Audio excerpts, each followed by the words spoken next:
Next story. जो train गांव के समीप आती जा रही थी, मेरे मन को कई तरह के ख्याल सता रहे थे। पूरे 20 वर्ष गांव लौट रही हूं, अपनी पढ़ाई पूरी करके और कुछ दिन नौकरी में गुजार कर। क्या अब भी वैसा ही होगा मेरा गांव?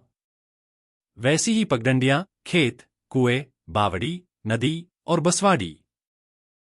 बसवाड़ी का स्मरण आते ही मैं भय से सिहर उठी। अरे, वहां तो चुड़ैलें रहती थीं। क्या अब भी वहां होगी? गांव से बाहर की तरफ गढ़ियां थीं जिनमें बरसात का पानी भरा रहता था। उन गढ़ियों के आसपास बसवाड़ी उगी थी, शायद उन गढ़ियों की नमी की वजह से।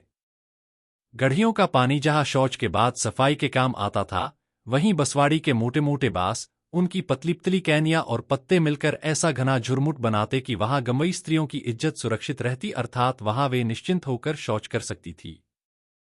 सुबह पौ फटने से पहले और शाम को अंधेरा होने के बाद स्त्रियां झुंड में तो कभी अकेली भी बसवाड़ी हो आती थी। तब आजकल की तरह घर घर में शौचालय की व्यवस्था नहीं थी। गांव के लड़के अक्सर गर्मी की दोपहरिया में गढ़ियों तक जाते, वहां सीधड़ी और गिरई मछली पकड़ते, बांस के पत्ते को जलाकर भूनते और खा पीकर थोड़ी ही दूर पर स्थित नदी में नहा धोकर लौट आते। कभी कभी वे ढीह बाबा तक जाते और बाग बगीचों से तोड़े कच्चे पक्के फल फूल चढ़ाकर लौट आते। लड़कियां अपनी दोपहरिया गोटी खेलकर, एक दूसरी की ढील हेर कर या फिर इधर उधर की बातें करते काटतीं। गांव में एक ही प्राइमरी पाठशाला थी, जो बरगद के पुराने घने पेड़ के नीचे लगती थी। बच्चे घर से बोरा, पटरी व खड़िया लेकर वहां जाते। पटरी को रोज ही कोयला घिसकर चमकाया जाता था। उस पर लाइन खींचने के लिए दूधिया पानी तैयार होता, जिसमें मोटा डोरा डालकर उससे लाइनें खींची जातीं। फिर नरकट की कलम या सूखी दूधिया से बना बनाकर सुंदर अक्षरों में लिखा जाता। पाठशाला में एक ही मास्टर थे जिनका नाम तो रमाशंकर था, पर बच्चे उन्हें यमराज कहते। तवे की तरह काले, लंबे चौड़े, लाल आंखों और बड़ी बड़ी मूंछों वाले मास्टर साहब जब अपने उजले लंबे दांत निकालकर हो करके हंसते तो अधिकांश बच्चे जांघिए में ही पेशाब कर देते। वे मारते भी बहुत थे। उनके हाथ में हमेशा हरी छड़ी रहती, जो पेड़ की ताजा टहनी से बनी होती, जिसकी मार से निशान तो नहीं पड़ता था, पर उसके लगते ही बच्चे को मिर्गी का दौरा सा पड़ जाता। अरे माई, अरे दादा, अरे बाप की पुकार मच जाती। स्कूल में जब मास्टर जी नहीं रहते या फिर कहीं जाकर गपिया रहे होते, हम बच्चे खूब हो हल्ला करते, तमाम बातें करते, जो आगे बढ़कर चुड़ैलों तक पहुंच जाती। एक लड़की जो 12 साल की थी और जिसकी शादी भी हो चुकी थी, हम लोगों के साथ कक्षा 2 में पढ़ रही थी। उम्र के हिसाब से वह सयानी भी थी। एक दिन उसने बताया कि उसके दादाजी के पास रोज एक चुड़ैल औरत बनकर आती है और मल का उपटन व पेशाब का तेल लगाकर चली जाती है। एक लड़का बताता था कि उसने चुड़ैल देखी है। सामने वाले सेमर के पेड़ पर बंदर की तरह चढ़ रही थी। ऐसे अनगिनत किस्से। मैं डर के मारे कांपने लगती। घर पहुंचकर दादी की गोद में छिप जाती। थोड़ी देर के बाद पूछती, दादी, क्या चुड़ैल होती है? दादी कहती, होती है ना। फिर एक घटना सुनाती। एक बार मेरी मौसी मूर्ति, जिन्हें गांव के लोग मूर्तियां कहते थे, को आधी रात को ही बसवाड़ी जाने की जरूरत महसूस हुई। वे बड़ी निडर थी, अकेली ही निकल पड़ी। बसवाड़ी होकर वे नदी के किनारे से वापस आने लगी तो देखा कि एक बड़ी सी रोहू मछली वहां रेत में पड़ी है। मौसी का मन ललचा गया। वे उसे पकड़ने लगी तो मछली उछलकर आगे चली गई। मौसी भी बढ़ी। फिर आगे मछली, पीछे मौसी। आखिर में मछली पानी में चली गई। मौसी समझ गई कि यह मछली नहीं, कुछ और है। पर वे बिना डरे और मुड़े सीधे घर की तरफ चलीं तो पीछे से किसी के नाक से बोलने जैसी आवाज आने लगी, मूर्तियां रोहू खई बेलो हूं। मौसी ने पलटकर नहीं देखा, वरना जान से चली जाती। मैं डर कर पूछती, दादी, वो मछली क्या चुड़ैल थी? दादी कहती, नहीं, बुढ़वा था। जो लोग पानी में डूबकर मर जाते हैं वो बुढ़वा बन जाते हैं। जब तुम्हारे पैर में नदी के किनारे लिबलिबा, लिजलिजा सा कुछ चिपकने लगे तो समझ लेना बुढ़वा पकड़ रहा है। मैं चीख कर रोने लगती तो माँ आकर दादी को डांटती, क्यों बच्ची को डराती है? मैं इसे अपने भाई के घर भेज दूंगी, यहां रहकर बर्बाद हो जाएगी। फिर दादी और माँ में झगड़ा शुरू हो जाता और मैं भागकर बुआ के पास जाती तो वह भी चुड़ैलों के बारे में अपने अनुभव सुनाने लगती।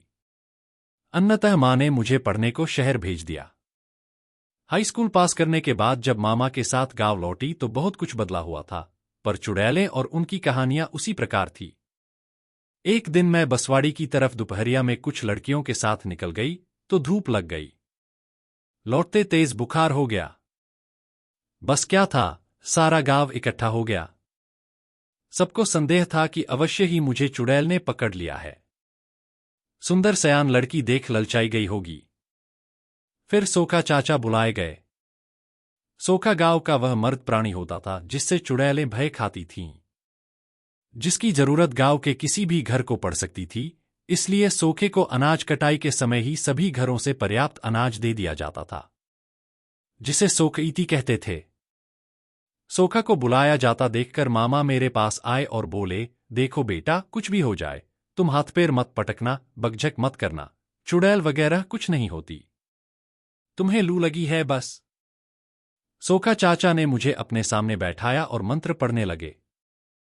फिर हाथ पैर पटकने लगे, पर मैं बैठी मुस्कुराती रही, क्योंकि सोखा चाचा के ठीक पीछे मामा खड़े थे और मुझे धैर्य रखने के इशारे कर रहे थे। बड़े घर के लड़की थी, इसलिए मुझे न तो लाल मिर्ची की धूनी दी गई, न मारा पीटा गया, वरना गरीब घरों की स्त्रियों को सोखा चाचा मारते पीटते थे, लाल मिर्ची की धूनी देते थे। एक बार पड़ोस की मीना दीदी के गाल को उन्होंने चिमटे से दाग दिया था। हट्टे कट्टे मर्द सोखा की मार से चुड़ैलें त्राही त्राही करती भाग खड़ी होती थी। शहर लौटने पर मैंने मामा से पूछा, चुड़ैलें औरतों को ही क्यों पकड़ती हैं, मर्दों को क्यों नहीं पकड़ती? मामा मुस्कराते हुए बोले, अब ये भी पूछ कि मर्द ही सोखा क्यों होते हैं, औरतें क्यों नहीं? मैंने उत्सुकता से पूछा, हाँ मामा बताओ ना। मामा बोले, सबसे पहले यह जान ले कि भूत प्रेत चुड़ैल सब भ्रम है, भय है भूत। अच्छा यह बता, हिंदी में भूत, अंग्रेजी में पास्ट का क्या मतलब है? बीता हुआ ना, जो बीत गया, गुजर गया यानी खत्म हो गया, वह वापस आकर कष्ट कैसे दे सकता है? पर मामा, मैंने खुद औरतों को खेलते देखा था, इस दौरान वे उछल उछल कर गिरती हैं, उन्हें बहुत चोटें भी आती हैं। कोई जानबूझकर अपने शरीर को क्यों कष्ट देगा? मैंने अपनी बात रखी तो मामा ने समझाया, बेटा जब मन का कष्ट बहुत बढ़ जाता है तो तन की कष्ट की तरफ ध्यान नहीं जाता। तू तो जानती ही है गांव में औरतों के जिम्मे कितना काम होता है। सुबह से रात तक खटती रहती हैं, कूटना पीसना, फटकना पछोड़ना, पकाना खाना, बर्तन भड़िया, झाड़ू भारू के साथ ही अचार बड़ी पापड़ बनाना, गोबर पाथना, गाय भैंस की देखभाल। कितना गिनवाऊं? ऐसे में उनको अपने बारे में सोचने का अवसर ही नहीं मिलता। बिल्कुल बंधुआ मजदूर होती हैं वे। ऐसे में सुबह शाम को बांसवाड़ी जाने के बहाने उन्हें थोड़ी देर के लिए आजादी मिलती है। मामा चुप हो गए तो मेरी उत्सुकता और बढ़ गई। क्या मामा? फिर यही कि उस समय उनकी दमित इच्छाएं कल्पनाएं खुली हवा में सांस लेती हैं। उनके काट दिए गए पंख उनके शरीर से आ लगते हैं। वे खुले आकाश में उड़ जाना चाहती हैं, पर अपने दमित जीवन की विवशता व बंधनों को सोचकर उदास हो जाती हैं। वे सोचती हैं, आखिर क्यों वे अन्याय अत्याचार सहकर भी चुप रहने को विवश हैं? वे कब तक, कितना और क्यों सहें? अपनी वस्तुस्थिति का ज्ञान उनमें बदले की भावना भर देता है। परिणाम यह होता है कि घर पहुंचते पहुंचते उन्हें चुड़ैल पकड़ चुकी होती है। फिर वे कभी हंसती हैं, कभी विलाप करती हैं और हाथ पैर सिर पटकती हैं। दरअसल वे अपने को मनुष्य समझे जाने के लिए चीत्कार करती हैं। घर में रहने पर वे परदानशीन मां बहन बेटी भू होती हैं। किसी से अपनी व्यथा नहीं कह सकती तो चुड़ैल के बहाने ही अपनी भड़ास निकाल लेती हैं। तो मामा, इसका मतलब औरतों की अतृप्त इच्छाएं व दमित स्वतंत्रता ही चुड़ैल होती है, पर सोखा तो उन्हें बहुत मारता पीटता है। फिर उनके घर के मर्द मना क्यों नहीं करते? मैंने अपनी चिंता व्यक्त की तो मामा ने कहा, क्योंकि जिस तरह दमित गुलाम स्त्रियों की इजाद चुड़ैलें है, उसी प्रकार मर्दों की इजाद सोखा है। मर्द समाज जानता कि स्त्रियों पर सवार चुड़ैलें उनके घर की इज्जत का तमाशा बना सकती हैं। घर की भीतरी कालिख को सबके सामने उनके मुंह पर मल सकती है, आजाद हो सकती हैं। इसलिए उन्हें नियंत्रण में रखने के लिए सोखा की परिकल्पना की। इस तरह स्त्रियां डाल डाल थीं तो मर्द समाज पात पात निकला। महिला सोखा का निर्माण उसने इसलिए नहीं किया कि हो सकता है स्त्री होने के नाते उसे चुड़ैलों से बहनापा हो जाता, या फिर महिला चुड़ैलों की इतनी दुर्दशा न कर पाती जिससे हमेशा के लिए वे भाग जाए और औरत फिर से मादा बन जाए। सोखा का इसलिए मर्द समाज बड़ा सम्मान करता था, उसको किसी भी चीज की कमी नहीं होने देता था। ट्रेन रुकी तो मैं अतीत से निकलकर वर्तमान में आ गई। गांव पहुंचकर देखा कि अब वह छोटे मोटे कस्बे में बदल चुका है। नदी सूख चुकी है, गढ़ियां पाट दी गई हैं, बहुत सारे खेतों में मकान बन गए हैं, बहुत सी दुकानें भी हो गई हैं। Fast food, Coca Cola, mobile phone की भी दुकानें हैं। अब सबके घरों में शौचालय है। कई स्कूल व इंटर कॉलेज भी खुल चुके हैं। गरीब बच्चे भी साफ सुथरे कपड़े पहनकर स्कूल जाते हैं व पटरी, स्केल व खड़िया के बदले कॉपी पेन का इस्तेमाल करते हैं। यह प्रगति अच्छी लगी। रात को माँ से बातचीत होने लगी तो पूछ बैठी, माँ क्या अब यहां किसी को चुड़ैल नहीं पकड़ती? माँ हंसी, जब सोखा नहीं रहा तो चुड़ैलें कहाँ रहेंगी? सोखा कहाँ गया माँ? उसने धंधा बदल लिया है, अब वह दारू बेचता है। दारू? पर दारू गांव में आई कहां से? सोखा ही लाया। शुरू में फुटबॉल जैसे खोल में मंगवाता था, फिर कनस्तरों में मंगवाने लगा। अब तो उसने कच्ची शराब की भट्ठी उसी जगह खोल ली है जहां पहले बसवाड़ी थी, यानी जहां चुड़ैलें थीं। हाँ, अब जहां सोखा वहां चुड़ैलें और जहां चुड़ैलें वहां सोखा। शाम को चलना दिखाऊंगी चुड़ैलों को। शाम को धुंधलके में मैंने शराब की वह भट्ठी देखी जहां पर ढेर सारी बोतलें थीं और बोतलों में बंद थीं चुड़ैलें। कुछ चुड़ैलें पुलिस की वर्दी में सोखा से चढ़ावा मांग रही थीं। जो लोग वहां बैठे थे उनके सामने बोतलों में बंद थीं चुड़ैलें। जो बोतल खाली कर चुके थे उन पर चुड़ैलें सवार हो चुकी थीं। उनमें से कुछ घर पहुंचकर अपनी औरत बच्चों को पीट रहे थे, कुछ नालियों में तो कुछ इधर उधर पलटनी खा रहे थे।